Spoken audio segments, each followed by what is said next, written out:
no more than it is. Stephen St. John. I am the greatest. Were you really sick this week? What was the problem? I broke.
Lifts one over the top, taken down by Messi. Leo Messi! Could he do it on a freezing night in Kansas City? The emphatic answer is yes! Please do not rush the court. Wow, Dennis Gates. Please do not rush the Dennis Gates is on the mic saying, don't rush the court. It costs a lot of money these days.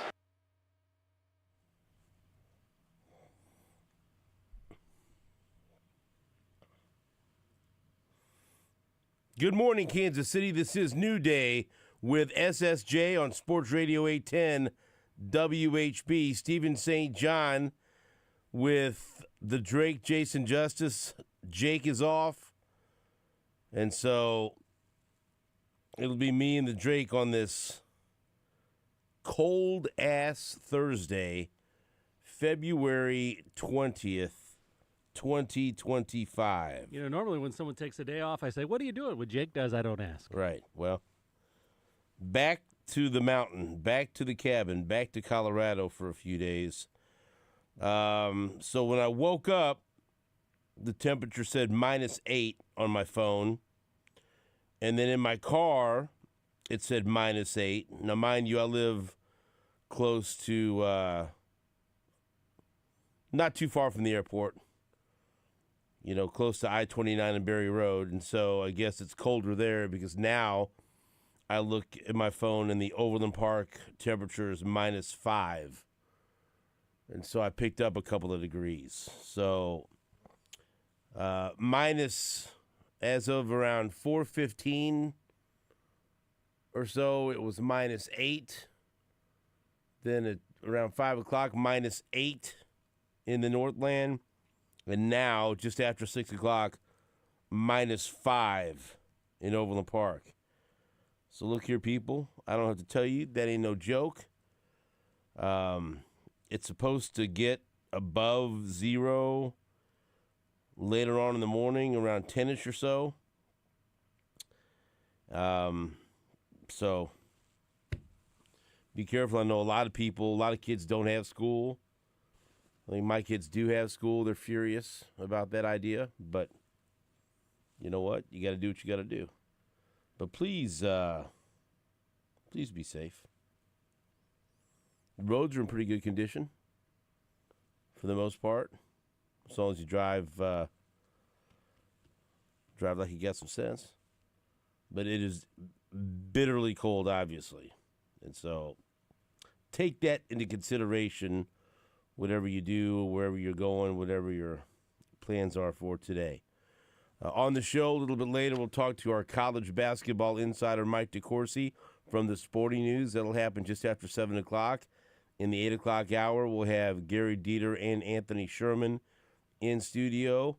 And then at 9:05, we'll try to warm you up with some baseball with Mike McFarland. Mac will be with us at 9:05. So basketball, football, and whatever the hell else Dieter and Sherm want to talk about, and then some baseball. So I don't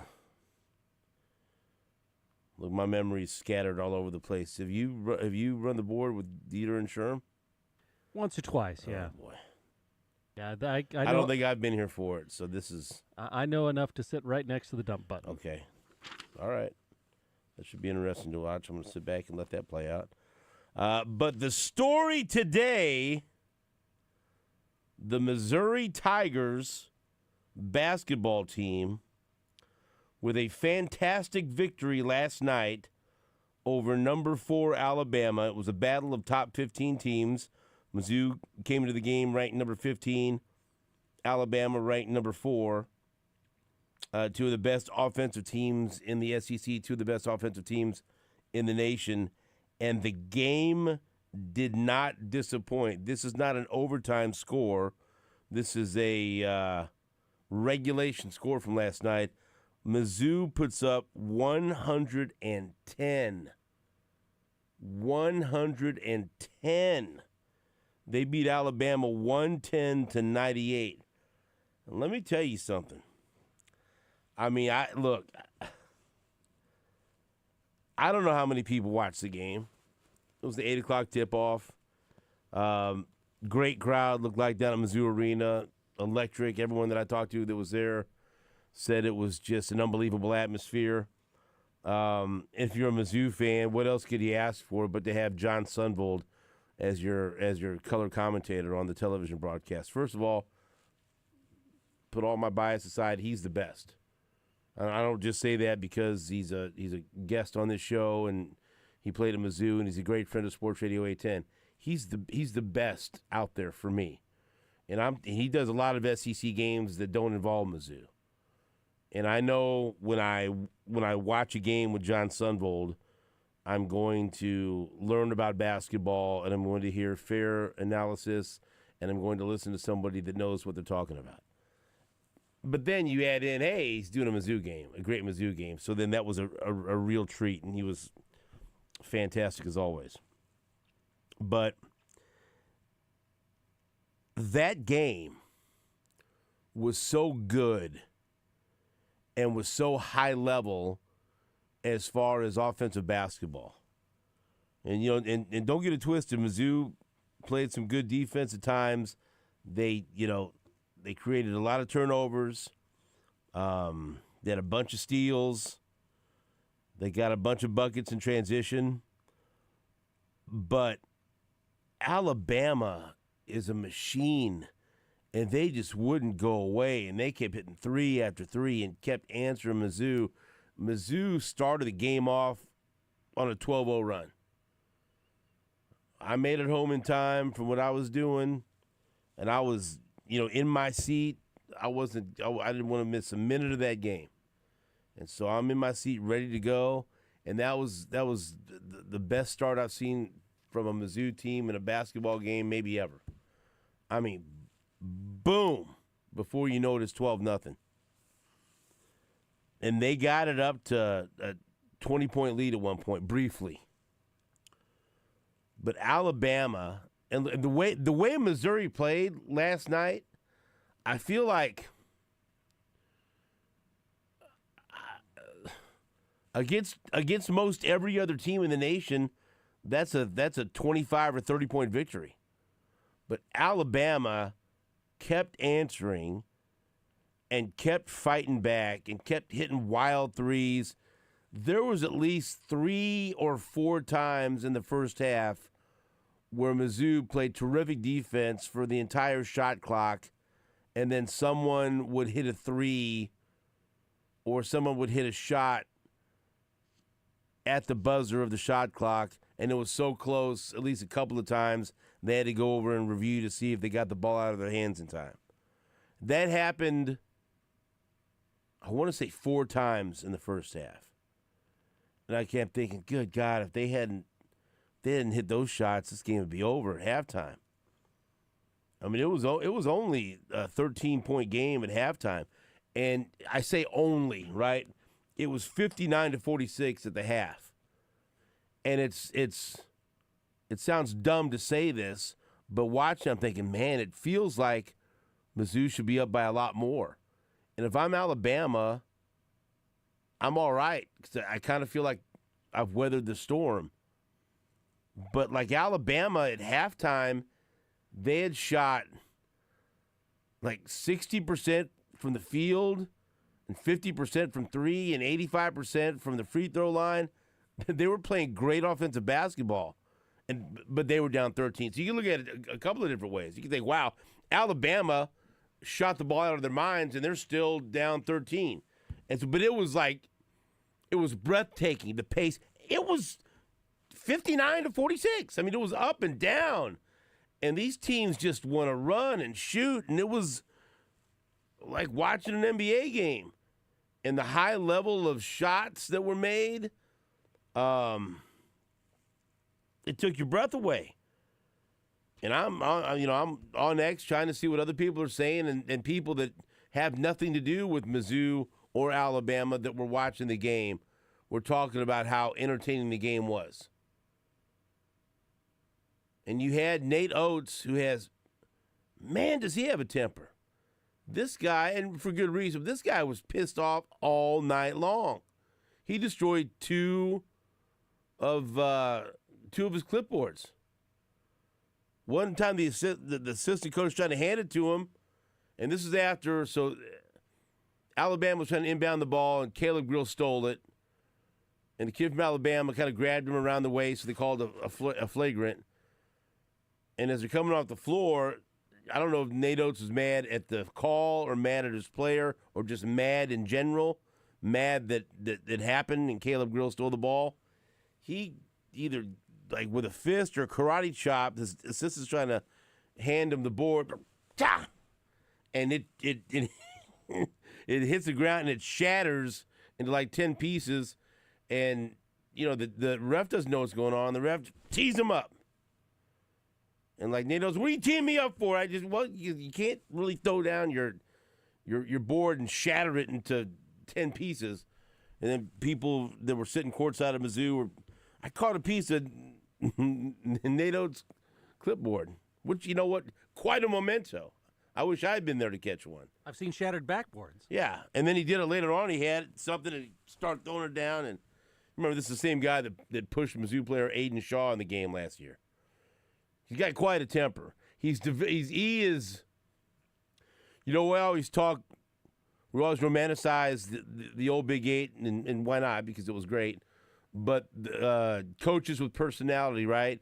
And you had coaches who were easy to root for and root against, and they were very animated on the bench.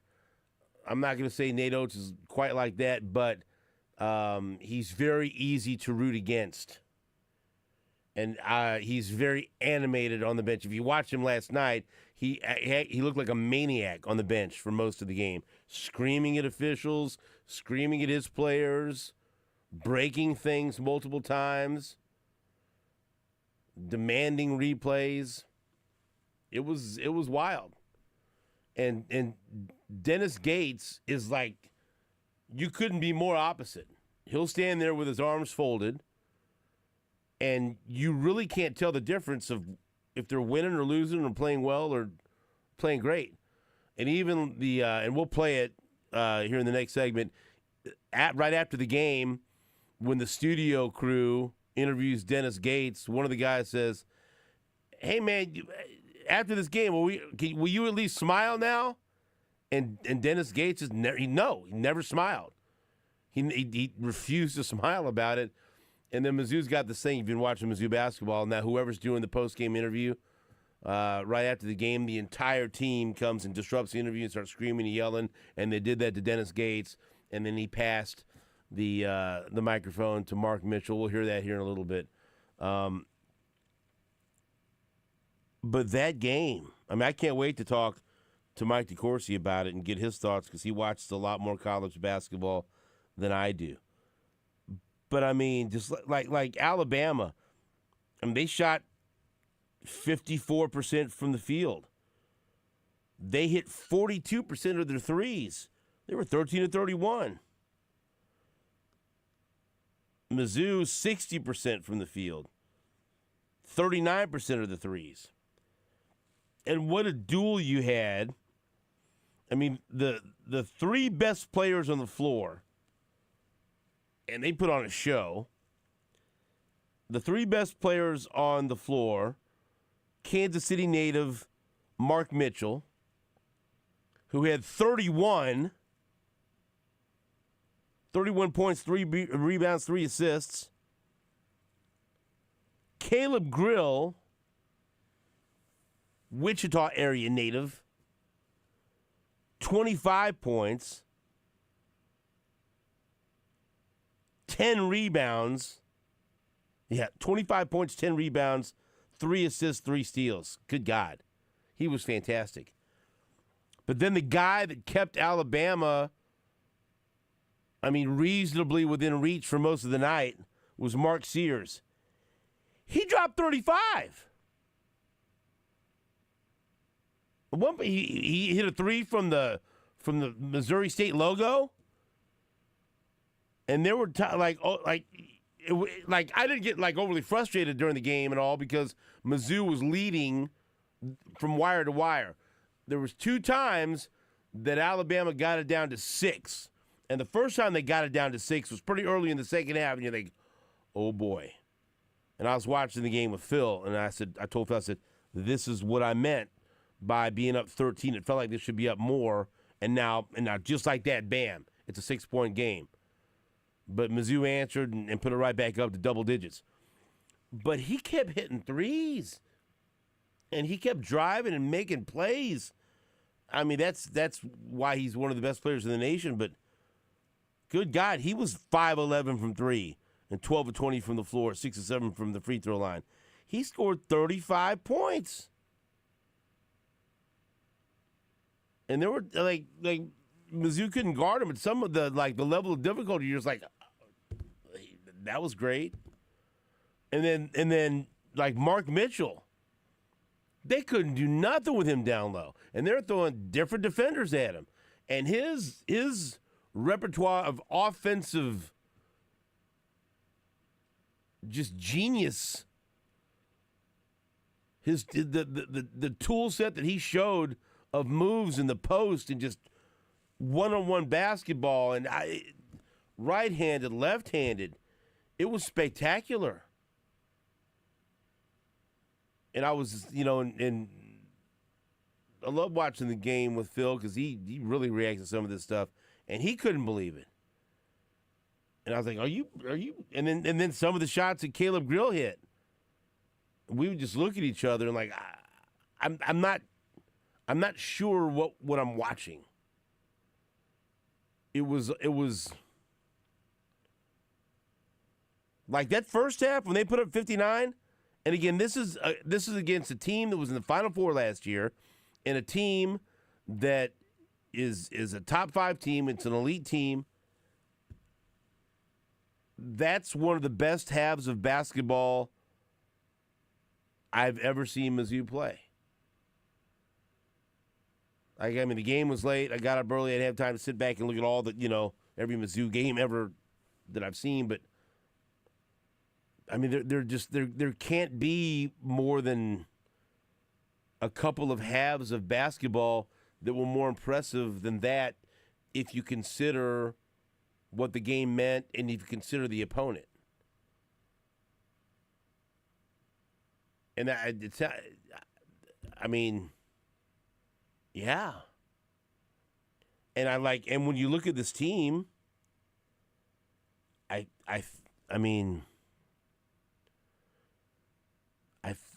think this is the best team, and there's been some bad teams along the way, let me tell you, but I think this is the best team in at least 12, 13 years.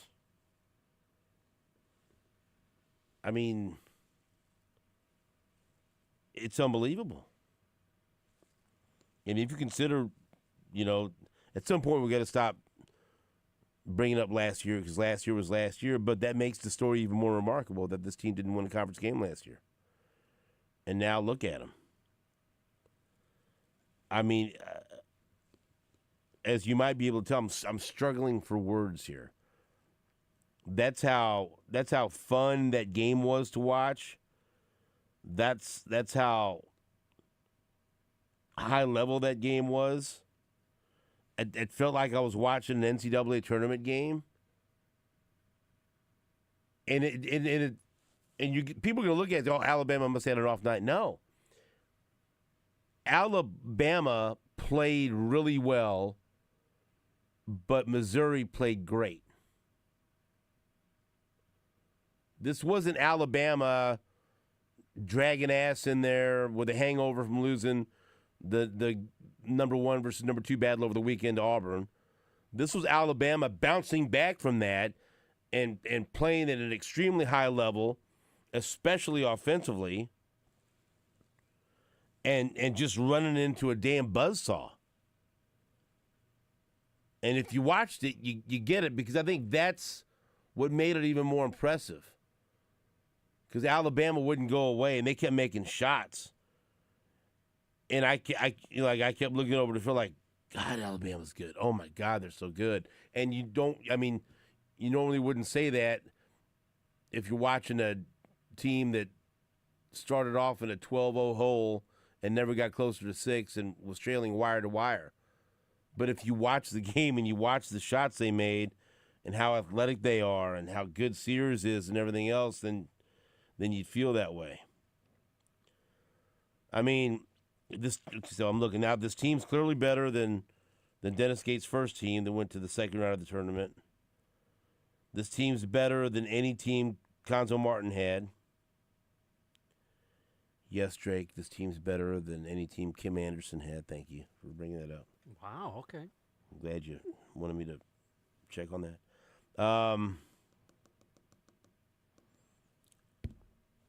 It's the best team since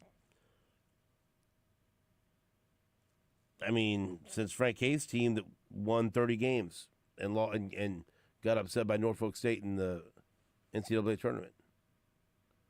I don't think that's a debate at all. I think there's a debate on if they're better than them because they're so deep. That's it. They're so deep. Like multiple ball handlers, multiple guys you can lean on. You know, guys like Caleb Grill comes off the bench. He's dropped 25. You know, role play guys that know their roles and accept their roles. Guys like Josh Gray, who, if you wait for him to make a basket, then you may wait for a week. But he'll come in there and get some big rebounds, play good post defense. He had a big block. He'll get to the free throw line. He'll miss shots right at the basket, but he's a big physical presence. But he plays his role, you know. That's an interesting debate. I'm gonna text Jarrett Sutton and John Sunville. Best Mizzou team since when? It's got to be at least since the Frank Hayes team that was a 2 seed. But is this team better?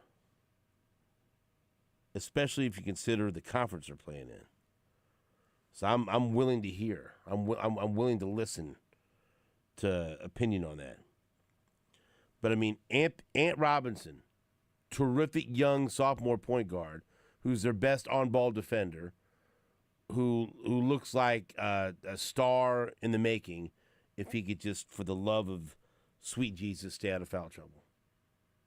We heard Jarrett Sutton talk about that. That's the one thing he plays very aggressively. He's excellent defensively, but sometimes he'll pick up a foul like, you didn't need to do that. And he got himself in foul trouble, and that's why he wasn't on the floor as much as he could have been last night. I mean, Trent Pierce is a 6'10" shooter that comes in and plays with energy and was one of the big reasons why they got out to the big start. Tamar Bates is one of the leaders. KC Kid, another one, who at times they can lean on to be the leading scorer. I told you, Mark Mitchell, best player on the floor last night, 31 points. Tony Perkins, a veteran, tough, physical point guard that transferred from Iowa that was all Big Ten second team last year. I mentioned Josh Gray. Aiden Shaw plays his role off the bench. T.O. Barrett's a freshman point guard who Dennis Gates will put into a game in the final 2 or 3 minutes of a close game, and he hasn't played the entire game, but he puts him in. Marcus Allen off the bench. Jacob Cruz, the transfer from Tennessee Martin. Mizzou was kind of in a funk offensively. He had a big three and then a turnaround jumper. He comes in and adds offense. Marquise Warwick. They go 10, 11, 12 deep if they have to. That's the incredible thing about this team, how deep they are. This is one of, if not the deepest Mizzou teams I've ever seen. So, and that game was so much fun to watch and such a high level of basketball. Mizzou wins 110-98. We'll hear some sound from Dennis Gates after the game. A little bit later on, the game is so good. We'll play the. It's not too long. It's like 13 or 14 minutes. We'll play the post-game press conference. It featured Dennis Gates and Caleb Grill, a Kansas kid, and Mark Mitchell, a KC kid. So that makes it even better.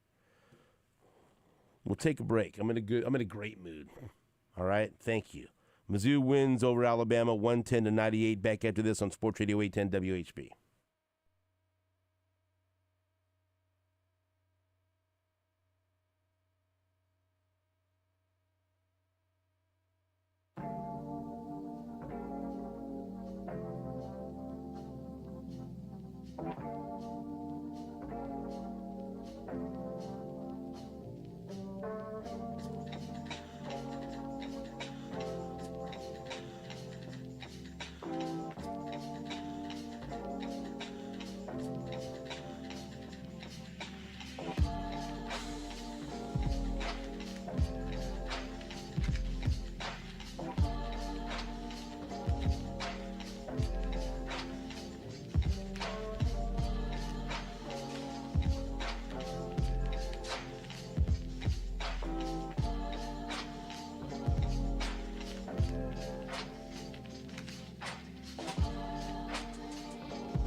they perfect.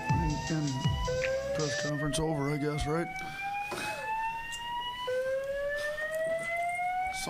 Somebody pulled the fire alarm. Is that what we got going? Please, your attention, please. A fire has been reported in the building. Please proceed. Yeah, they were on fire tonight. That's for sure. What was going on? We've known that for about 2 hours. That was red-ass Alabama coach Nate Oates in his post-game press conference. The fire alarm was going off, and apparently there was a small fire in one of the suites at Mizzou Arena that they were able to quickly get under control, but still the fire alarms went off while Nate Oates was attempting to talk about the game against Mizzou. And then he showed a sense of humor, and he said that, yes, Mizzou was on fire, and so no surprise that the fire alarm was off. Also, I thought it was interesting with a couple of seconds left, Dennis Gates called a timeout and grabbed the microphone and told the fans, please do not rush the court. Please do not rush the court. And there was some boos, but look, that cost $500,000 in the SEC, and after the game, I like what Dennis Gates said. He said that money needs to go to NIL, and so that money can go to getting Mizzou a player in the future. So rather see Mizzou get another player than have the fans storm the court. So well done there by Dennis Gates. And again, if you didn't watch the game, it's hard to describe how good Mark Mitchell was last night with 31 points, 11 of 15 from the floor, 8 of 12 from the free throw line, played 31 points in 32 minutes. That'll work. Okay, so here is the studio crew. They go back to Mizzou Arena, and there's a lot of chaos in here. Okay, this is Dennis Gates, and then the entire team comes and starts screaming. Josh Gray, the center, grabs the microphone and starts screaming on the microphone, and then they all stand in front of the microphone and put the finger up to their lips to shh, because that's kind of like their deal, like shh, critics. And then you can tell Dennis Gates kind of just doesn't want the microphone, and so then they try to get him to give it to another player, and he gives it to Mark Mitchell, Kansas City native. But it's funny because one of the guys was trying to get Dennis Gates to smile about the game, and if you're wondering, if you're just listening, you didn't see it, never smiled. He's just not. Is just. I think he's playing into it now because I'm quite sure in the locker room he smiled a lot and he was happy, but he was not going to smile on demand last night. But here is Dennis Gates and then the entire team and then Mark Mitchell right after the game. 110-98, a fantastic victory for the Missouri Tigers. Their third top 5 victory so far this season. Coach Dennis Gates joining us right now. Coach, did you feel a different energy coming into that arena tonight? Our crowd was unbelievable. Our guys prepared for the moment, and they seized it. I'm proud of the way we started and ended the game. Coach, obviously the job's not done yet, but can we see a smile? Like, goodness gracious, Coach, you guys look fantastic this year, and we're just so impressed by Mark Mitchell and Caleb Grohl, how those guys have really been instrumental in your success. Those guys were wonderful, man, but I credit our entire team in the preparation. I think when you look at our performance, you have to look at the preparation of what took place.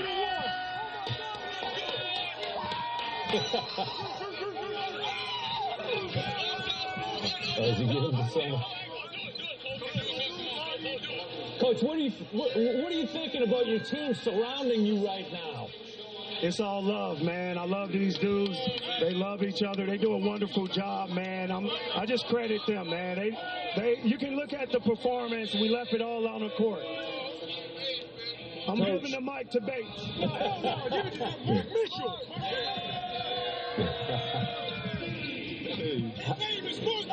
Mark Mitchell, how about that? Tamar Bates, we've talked to him. We talked to Caleb Grill. Your effort today, a career high for you. What does this whole group mentality mean? Like, not only the guys around you right now, but that whole crew up there that watch this game. Yeah, you just see the camaraderie, man. You know, we came here to fight today. We know they're going to be a good team. But we know what we worked on. We knew we were going to fight. We were going to compete. We don't care about rankings, none of that. We're just going to do what we do, man. When you look at this right now, this was a team that did not have a single SEC victory in league play last year. What does this mean, this run that you guys are on, and where's the ceiling? I don't think we can do anything we want to do, man. Obviously, we've shown we're one of the best teams in the country. Not a lot of people believed in us at the beginning of the season. They can just see the proofs in the pudding and what we've been doing. And I think we're just going to have to start to realize what we are. One more. Can I get one more hush from you guys right now? He wants one more hush. One more hush. To the camera. That's the team right there. Missouri defeats Alabama 110-98. Congratulations, all right?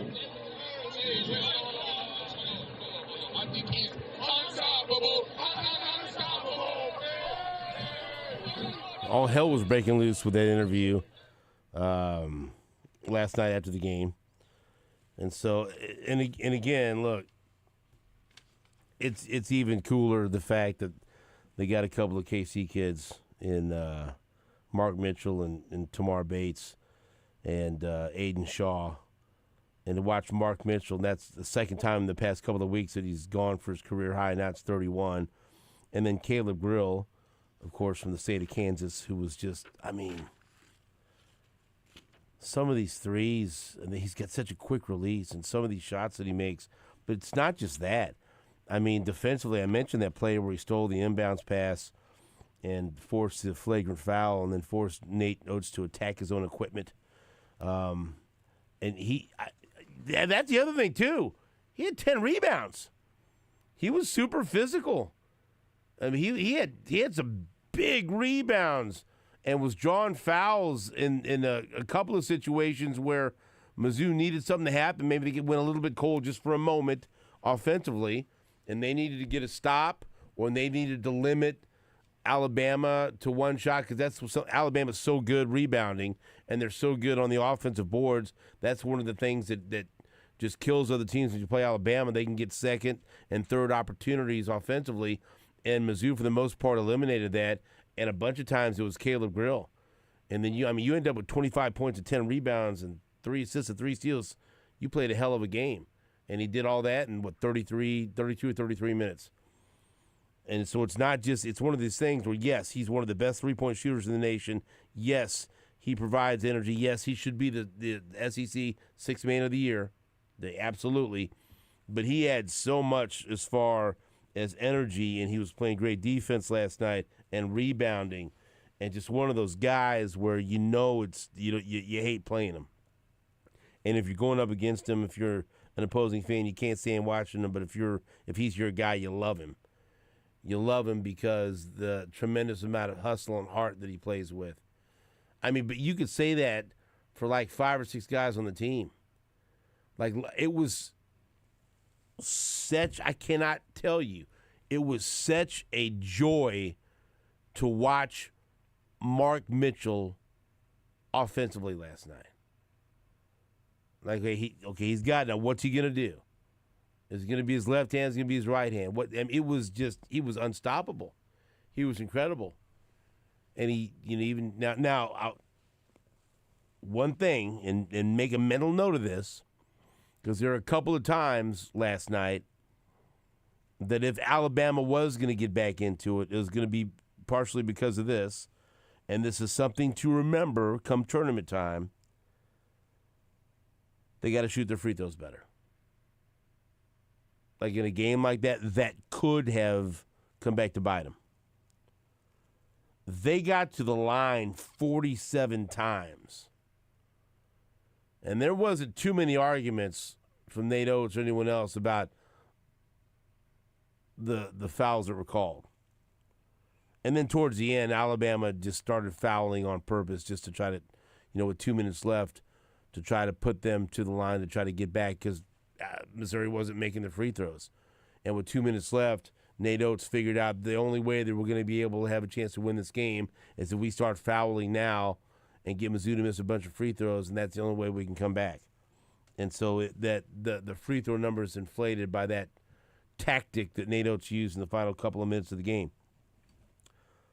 But 31 of 47, 66%.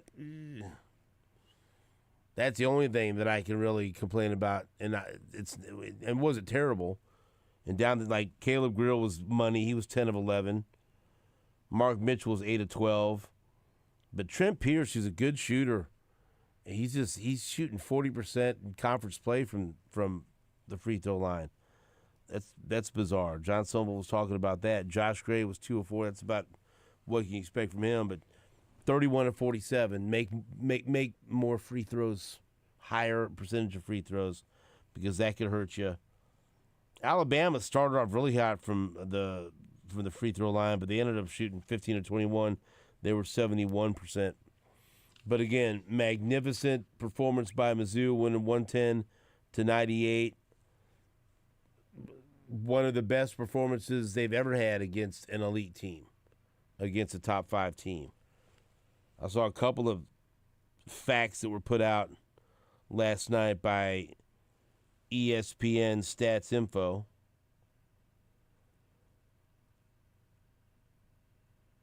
If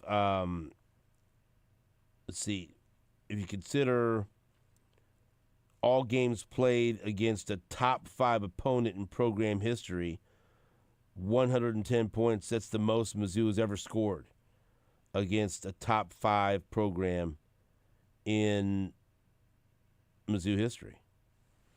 They've never put up more points against a top 5 team. Also, Mizzou's 110 points are the most points scored by a team in a home win over a top 5 opponent, right? Anyone. Most points scored by a team in a home win over a top 5 opponent since Oklahoma put up 112 against Missouri in February 1989.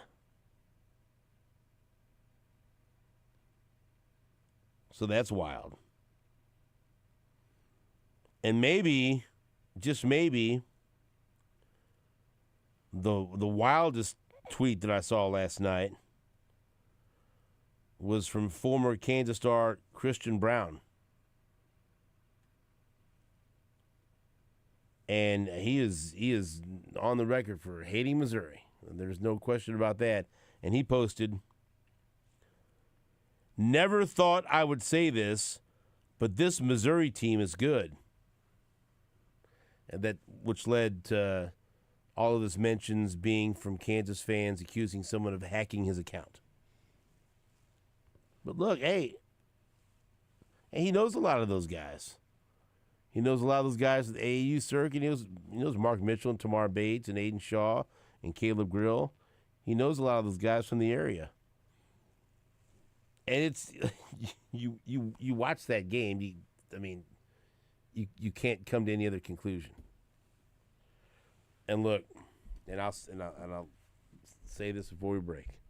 And I hate even say, I really don't even want to talk about it. But because Mizzou's had such a god-awful history in March in the tournament. But this gives you hope that they could actually go on a run in March, because this is the type of team that could do it.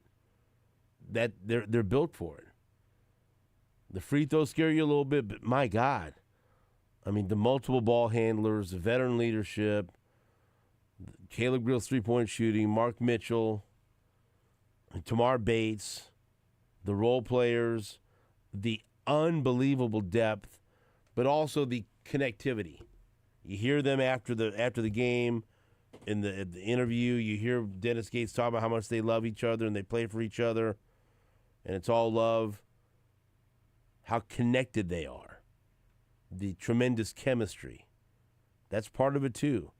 It's a special group, and they're doing special things right now, and they have an opportunity to be hell on wheels in March. And I know it all depends on seeding and who they end up matched up against And we've seen great teams go out and lay an egg in the tournament. But I'm going to tell you, if they play like that, like they did last night, I don't know who could beat them. Auburn, Alabama couldn't. Houston, the number of teams that could beat that Missouri team last night, you can count on one hand. I can tell you that. Mizzou showed they're one of the best teams in the nation last night. Period. We'll take a break. Back after this on WHB.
Welcome back to New Day with SSJ on Sports Radio 810 WHB. Cold Day with SSJ.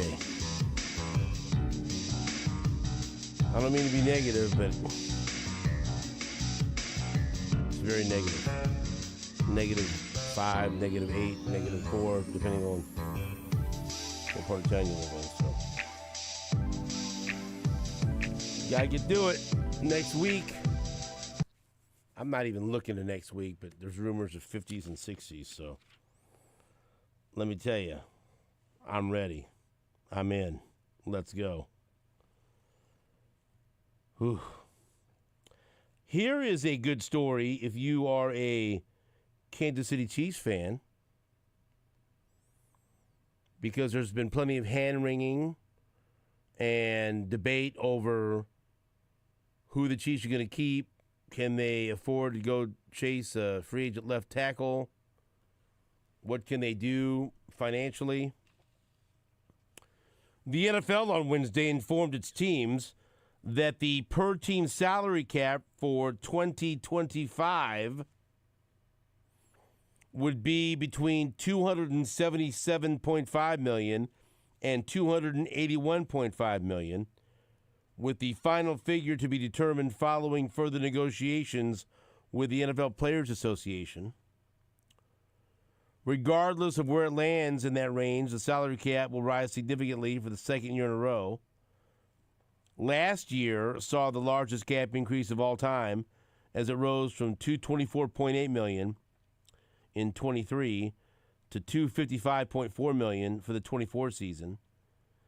This year's increase means the cap will have increased by at least $53 million over the past 2 years. The salary cap is calculated annually based on a collectively bargained formula tied to league revenues, which have increased in recent years because of new media rights deals. But the reason the number is not yet finalized is that the league and the NFLPA, as they do every year, are still working on adjustments to the number that the formula determined. But I'll take it. So $277.5 million up to $281.5. And that's music to the ears of Brett Veach and the front office out at Arrowhead Stadium. As Pete Sweeney wrote at Arrowhead Pride, that could allow the Chiefs some more wiggle room. Also, if you add in that Veach could convert some of quarterback Patrick Mahomes' contract into a signing bonus via his guarantee mechanisms. You'd also extend Joe Thuney past the final year of his contract in 2025. And then you've also got the Travis Kelce situation. But extra cap space helps everybody. But it seems like that's, it's even more for the Chiefs. So, the next 3 weeks should be very interesting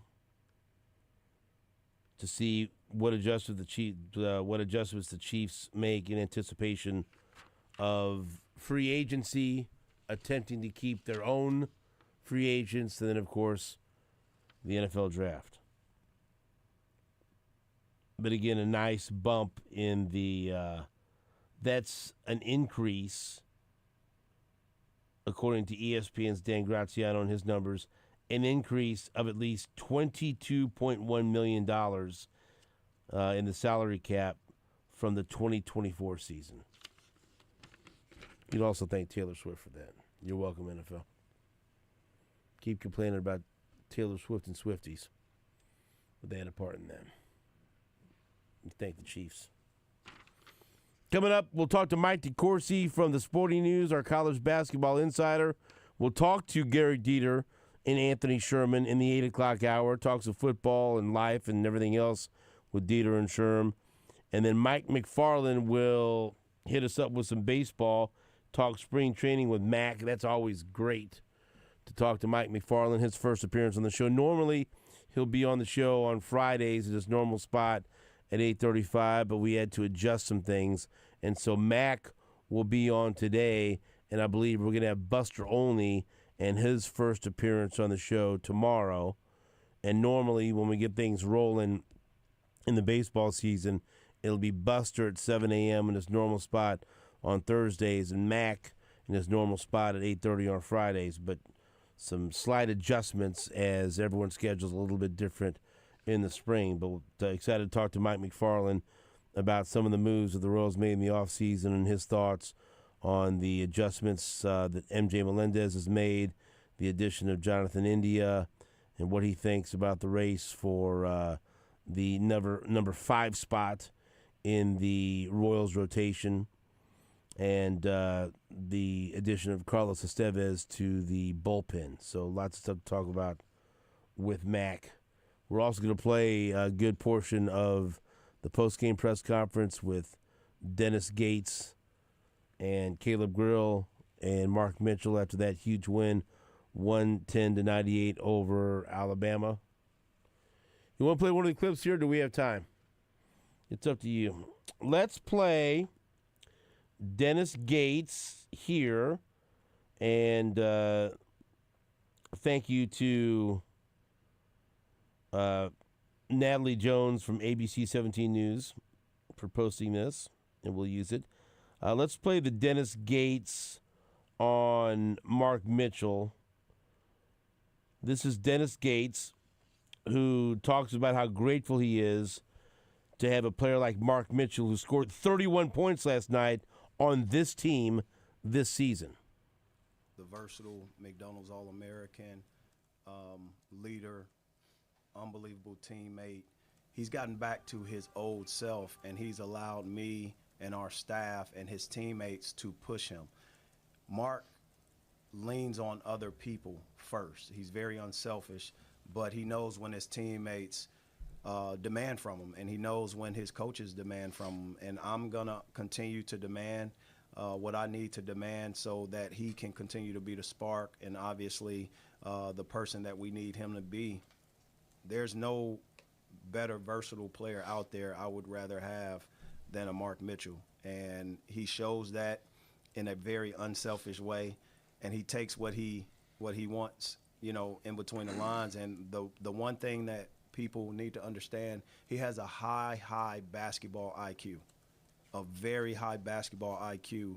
And when you have a high basketball IQ and you can pour into other people, you're never in a selfish spirit. You're able to continue to give the right passes on time, advancing the ball. It never sticks until I tell him, go get a basket, or his teammates demand on his specific play calls to go get one. And that's when you see him put his head down and make sure he's able to execute. That was Dennis Gates on Mark Mitchell after Mark Mitchell scored a career-high 31 points last night against Alabama in the 110-98 victory for Mizzou. We'll take a break back after this with Mike DeCourcy on Sports Radio 810 WHB.